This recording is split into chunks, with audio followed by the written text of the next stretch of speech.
Hello and welcome back to the second part of this video where we are going to color this sketch with this colored fountain pen inks. These are the Atramentis document inks. They come in different colors. The ones that I have here are yellow, cyan, and magenta, the three primary colors, and we also have black here. So with these three colors, we are supposed to be able to mix other secondary colors that we can use to color this sketch. I have my watercolor palette here, so I'm going to pour some of the ink into these wells here. I'm going to shake the ink to make sure that they are mixed properly and then pour them out. By the way, these inks, they are in such small capsules because these are actually ink samples that were sent to me by someone. Oops, I'm not sure if that's too much or too little. Anyway, if this is too little, we can always pour more later on. So that's yellow. This is cyan. Oops, this is definitely a bit too much. And this is magenta. I probably should use a dropper. All right, just a bit. This is going to be quite fun and exciting. I don't usually paint with liquid ink. So the first thing I'm going to do is to maybe mix a light, neutralize, warm background.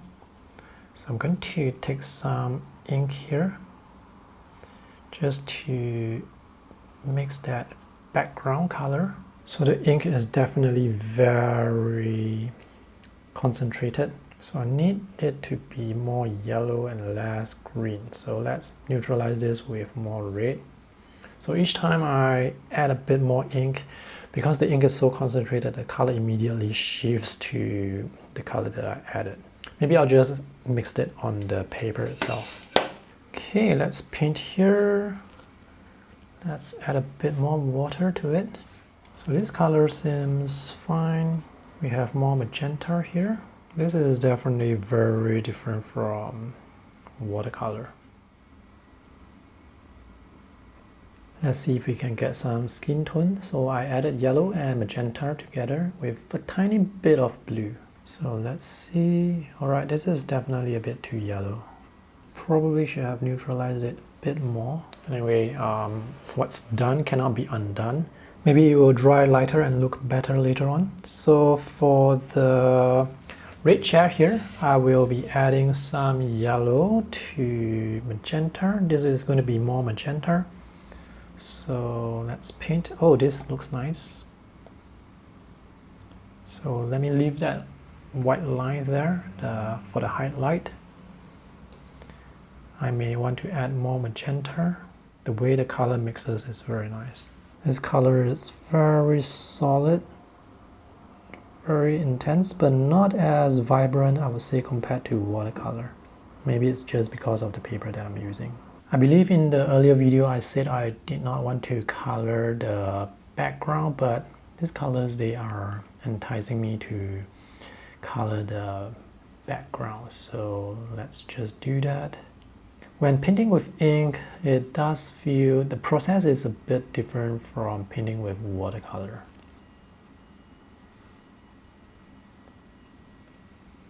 Let's use the vibrant yellows here, mix with a little bit of red. And for this basket, this will be the three colors that I used earlier. Basically this color just shifted, just with the color shifted slightly. And it looks like this ink can handle glazing as well. So I'm layering the initial wash here. And the ink definitely looks very transparent. Alright, for the blue chairs, let's paint this with concentrated ink and see what happens. Alright, this is, if you use ink straight from the bottle, it's going to look really intense, almost unnatural. So you will need to mix it. This is the other chair here. Maybe I need to add a bit more red to it because this is a bit too green. So So this is what happens when I add a bit more red to it. Let's try again.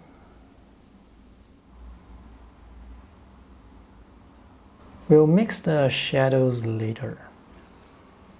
Maybe let's mix a warm green for this jacket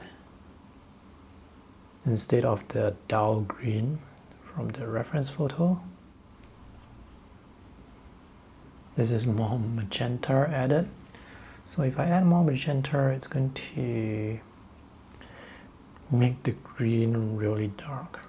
So this is a bit unexpected.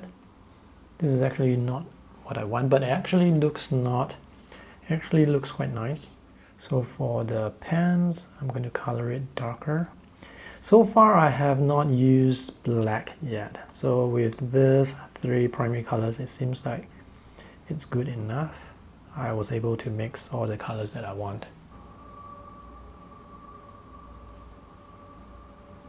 I can actually use this color to color the shadow areas. So for the shadow areas, it's really just a mix of the 3 primary colors. Here as well, make it a bit darker.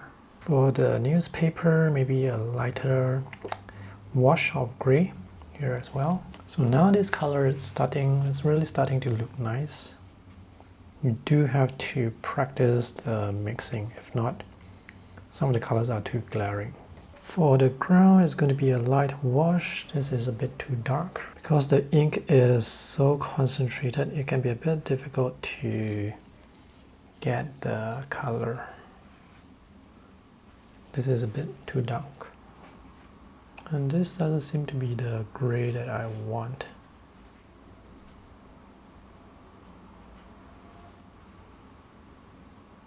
This part here, I can use black. This is actually just black ink. Paint the background here. Let's add some shadows to the bottom of the chairs.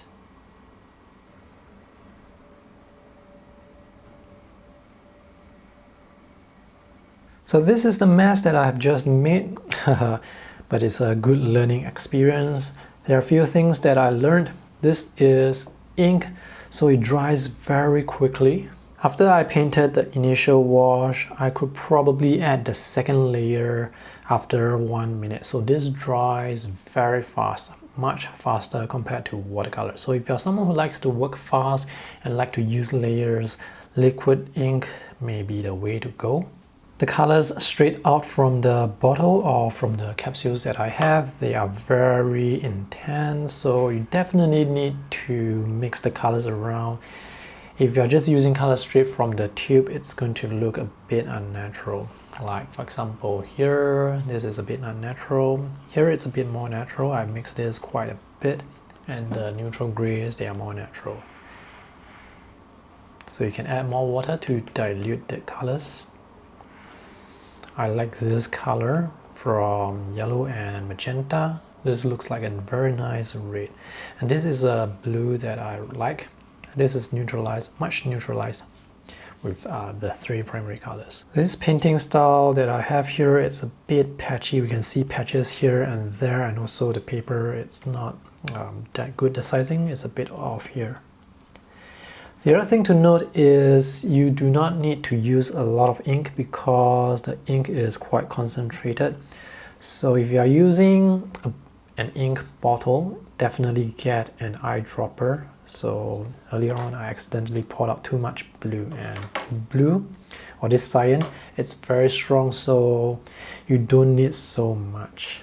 And also because this is ink, there is not going to be any granulation, so the wash is going to appear a bit more flat. Any sort of variation you get will be from the transition of color.